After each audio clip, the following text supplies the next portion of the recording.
Baiklah, Assalamualaikum warahmatullahi wabarakatuh. Perkenalkan kami dari kelompok 14 ingin menjelaskan materi tentang peubah acak. Tapi sebelumnya kami ingin memperkenalkan diri dulu. Yang pertama itu ada Balkis Nabila Aulia Putri dengan MPMG 1A019008. Yang kedua itu ada Yusni Mahesa dengan MPMG 1A019036. Dan yang terakhir itu ada Randi Julian dengan MPMG 1A019066. Di sini kami akan menjelaskan 5 materi yang terdapat pada peubah acak. Yang pertama itu ada definisi variabel acak. Yang kedua itu ada jenis variabel acak, yaitu ada discrete dan continue. Yang ketiga itu ada probabilitas distribusi variabel acak. Yang keempat itu ada fungsi densitas probabilitas pada variabel acak, yaitu ada PMF, PDF, dan CDF. Yang kelima itu ada fungsi distribusi kumulatif pada variabel acak. Baiklah, yang pertama kali itu saya akan menjelaskan tentang apa itu variabel acak. Variabel acak merupakan suatu fungsi yang bernilai real dari domain ruang sampel dari sebuah eksperimen acak. Nilainya berhubungan dengan kejadian sederhana dalam ruang sampelnya. Contohnya yang pertama itu ada kandungan sulfur pada 1 kuintal pupuk. Yang kedua itu ada jarak yang ditempuh untuk 10 liter bensin. Dan yang ketiga itu ada jumlah hari hujan dalam setahun. Nah, di sini saya akan menampilkan ilustrasi dari variabel acak. Variabel acak dari ruang sampel yang sudah saya tunjukkan ilustrasinya ini mempunyai anggota A1, A2, A3, dan A4. X pada A3 adalah variabel acak yang menghubungkan nilai real 2,0 ke elemen A3, yang artinya A3 itu bernilai 2,0. Istilah acak digunakan karena nilai dari eksperimen A belum dapat dipastikan sebelumnya. Baiklah, di sini saya akan lanjut menjelaskan tentang jenis variabel acak. Variabel acak itu terdapat dua jenis. Yang pertama itu ada variabel acak discrete, dan yang kedua itu ada variabel acak continue. Baiklah, yang pertama itu ada variabel acak discrete. Variabel acak discrete merupakan variabel yang memiliki nilai pada titik tertentu. Nilai dari variabel ini dapat dihitung atau countable. Contohnya itu adalah jumlah hari hujan dalam 1 tahun. Yang kedua itu jenis variabel acak continue. Variabel acak continue ini variabel yang memiliki nilai pada range tertentu. Nilai dari variabel ini tak hingga banyaknya sepanjang interval tertentu. Contohnya ini pada variabel acak continue itu adalah jumlah volume hujan dalam 1 tahun.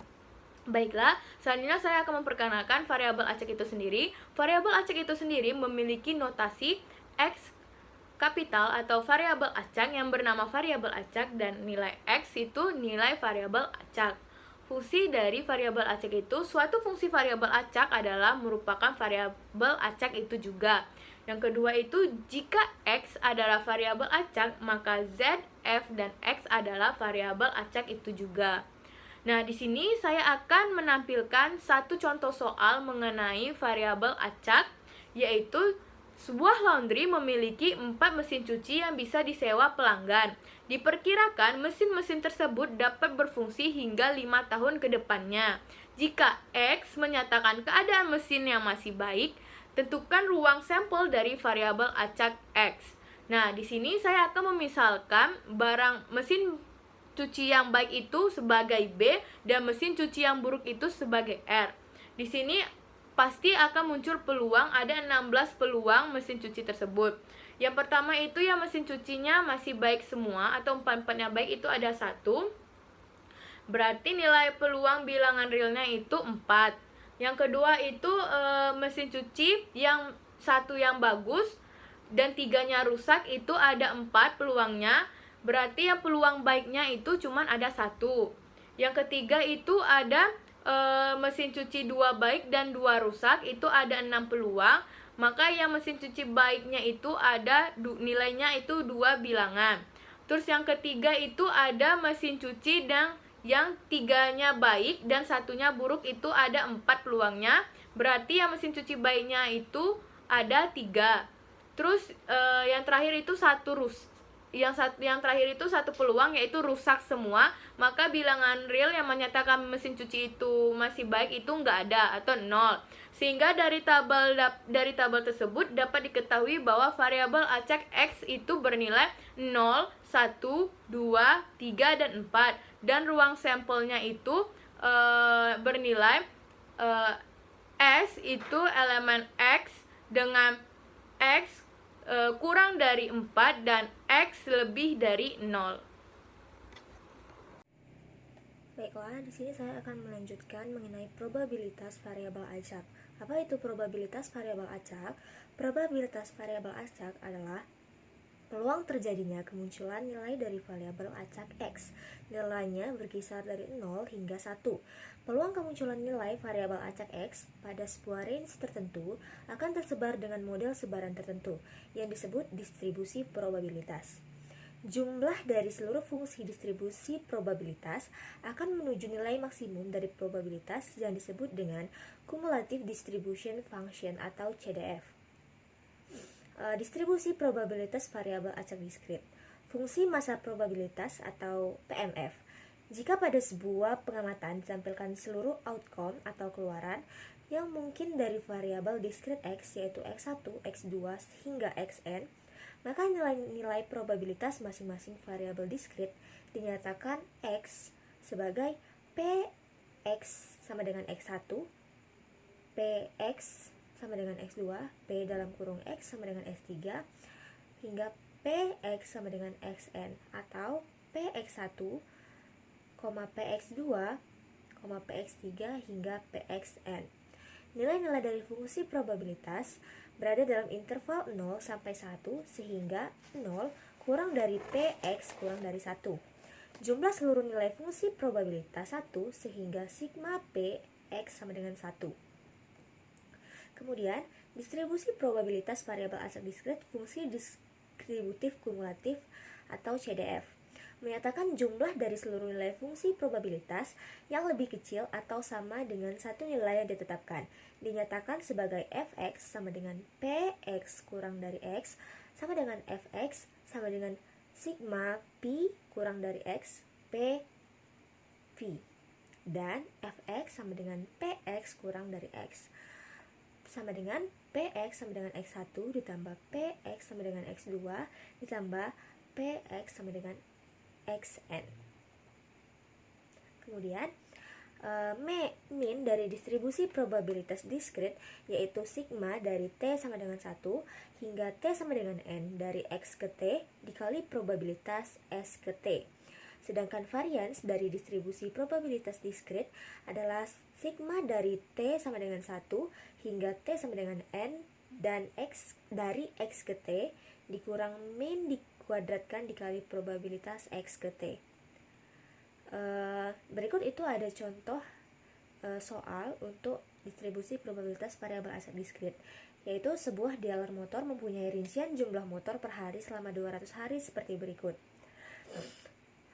Soalnya yaitu, buatlah distribusi probabilitas penjualan motor selama 200 hari tersebut dan sajikan dalam bentuk grafik.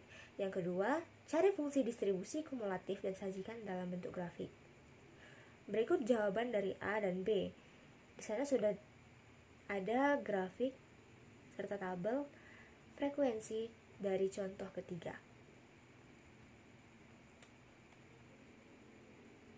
Baiklah, saya akan menjelaskan mengenai distribusi variabel acak kontinu. Distribusi variabel acak kontinu biasa juga disebut sebagai fungsi kepadatan atau fungsi kepadatan probabilitas yang biasa juga kita singkat dengan sebutan PDF. PDF dapat dinyatakan sebagai Fx dengan nilainya bisa lebih besar dari 1.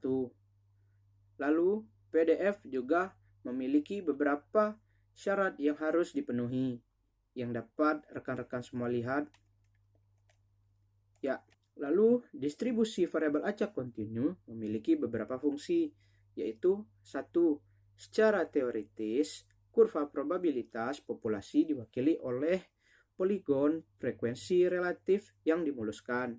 2. Karena itu fungsi Fx dari variabel acak kontinu merupakan fungsi kepadatan probabilitas. 3.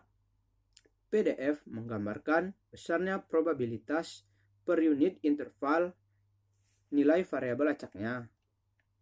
Ya, bisa rekan-rekan semua lihat, ini merupakan contoh dari kurva distribusi variabel acak kontinu. Lalu ini merupakan fungsi dari distribusi variabel acak kontinu. Kemudian ini merupakan gambaran interval per unit dari variabel acaknya. Probabilitas variabel acak kontinu memiliki 7 sifat yang bisa rekan-rekan semua lihat. Baiklah, kita lanjut langsung ke contoh soal 1. Di contoh soal 1, yaitu dari pelemparan dua dadu, dapatkan probabilitas jumlah yang mungkin dari kedua dadu tersebut. Dapat kita lihat di sana ada ruang sampelnya. Ada kemungkinan-kemungkinan yang akan terjadi pada dua dadu tersebut. Dapat muncul nilai 1 dan 1, 1 dan 2, 2 dan 1, 1 dan 3, 2 dan 2, 3 dan 1, dan seterusnya hingga angka 6 dan 6. Ya, bisa kita lihat di sini merupakan grafik dari contoh soal tersebut. Baiklah, untuk soal selanjutnya yaitu soal nomor 2. Mengapa pada peubah acak kontinunya tidak ada PMF melainkan diganti dengan PDF? Jawabannya adalah seperti yang kita ketahui, variabel acak diskret adalah variabel yang memiliki nilai pada titik-titik tertentu. Nilai dari variabel ini dapat dihitung atau countable, sedangkan variabel acak kontinu adalah variabel yang memiliki nilai pada range tertentu. Variabel acak konstan sebenarnya adalah variabel acak yang berisi nilai tak hingga atau disebut kontinu, karena dapat menerima semua nilai yang mungkin dalam rentang probabilitas yang diberikan. Sedangkan variabel acak diskret biasanya merupakan angka yang dihitung berupa jumlah yang tepat seperti 0, 1, 2, 3, 4, dan seterusnya. Lalu, mengapa tidak ada PMF dan diganti jadi PDF? Karena PMF hanya digunakan ketika solusi yang diperlukan adalah jumlah variabel acak diskret, sedangkan PDF itu digunakan untuk menemukan set variabel acak dengan menggunakan variabel acak konstan. Secara singkatnya, karena perbedaannya lebih cenderung konstan daripada variabel acak. Baiklah, di sini saya akan menjelaskan soal nomor 3, yaitu diketahui suatu variabel acak X memiliki fungsi kerabatan atau probabilitas PDF sebagai berikut. Dengan persamaan fx, X per 2 untuk nilai X-nya itu kurang dari 2 dan X-nya itu lebih dari 0. Kemudian 0 untuk nilai X lainnya. Dengan 3 pertanyaan, yaitu gambarkan grafik PDF-nya, 2 tunjukkan bahwa P itu X-nya itu nilainya itu kurang dari 2 dan X-nya itu lebih dari 0 dengan membuktikan itu sama dengan 1, dan C itu hitung nilai P dengan X-nya itu kurang dari 1,5 dan X-nya itu lebih dari 0,5.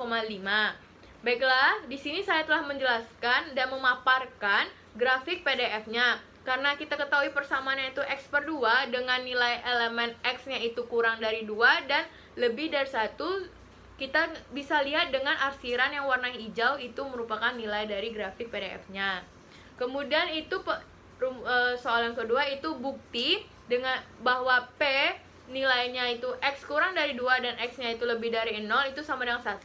Yang pertama ini kita menggunakan rumus integral tentu. Rumus integral tentu itu memiliki batas atas dan batas bawah. Kita mengetahui bahwa di persamaan soal itu diketahui bahwa batas atasnya itu 2 dan batas atasnya itu 2 dan batas bawahnya itu 0. Jadi kita bisa masukkan ke persamaan integral batas atas 2 dan batas bawahnya 0 dengan fx dx, dan soalnya itu persamaannya tuh X per 2, sehingga kita ganti menjadi integral dengan batas atas 2 dan batas bawah 0 X per 2 dx. Kemudian kita pisahkan 1/2 dengan X-nya, kemudian X-nya itu kita integralkan, sehingga 1/2 nilai dari X yang telah diintegralkan itu sama dengan X per 2 dipangkatin 2, sehingga dapat kita gabungkan menjadi 1/2 dikali X pangkat 2 per 2 dengan batas atas 2 dan batas bawah 0 yang dapat kita lihat di paparan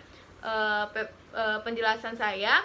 Dengan rumusnya menjadi 1/4 X pangkat 2. Lalu kita masukkan batas atasnya 2 dengan nilai X 2, terus dikurangi dengan batas bawahnya. Dikurangi dengan batas bawahnya dengan nilai X batas bawah itu 0, sehingga dimasukkan 1/4 dikali batas atas dikali 2 pangkat 2 dikurang 1/4 dikali dengan batas bawah dipangkatin 2, sehingga menghasilkan nilai persamaannya sama dan terbukti bahwa P dengan nilai X kurang dari 2 dan lebih dari 0 itu sama dengan 1. Kemudian soal terakhir itu C untuk P dengan nilai X-nya kurang dari 1,5 dan X-nya itu lebih dari 0,5 itu dengan persamaan X per 2. Di sini juga menggunakan integral tentu. Dengan batas atasnya udah kita ketahui bahwa 1,5 dan di bawahnya itu 0,5. Batas bawahnya 0,5. Dan kita ketahui juga integral tentu dari persamaan X per 2 itu tadi 1/4 X pangkat 2 sama dengan persamaan yang B tadi. Sehingga tinggal kita masukkan nilai batas atas dan batas bawahnya, yaitu 1/4 dikali batas atas pangkat 2 dikurang 1/4 dikali batas bawah dipangkatin 2. Di sini kita masukkan nilai batas atasnya itu 1,5, 1/4 dikali 1,5 dipangkatin 2 dikurang 1/4 dikali batas bawah 0,5 dipangkatin 2 sama dengan 2,25 dikurang 0,25 per 4. Sehingga hasilnya adalah 1/2 seperti yang dapat kalian lihat di paparan layar yang telah saya buat tersebut.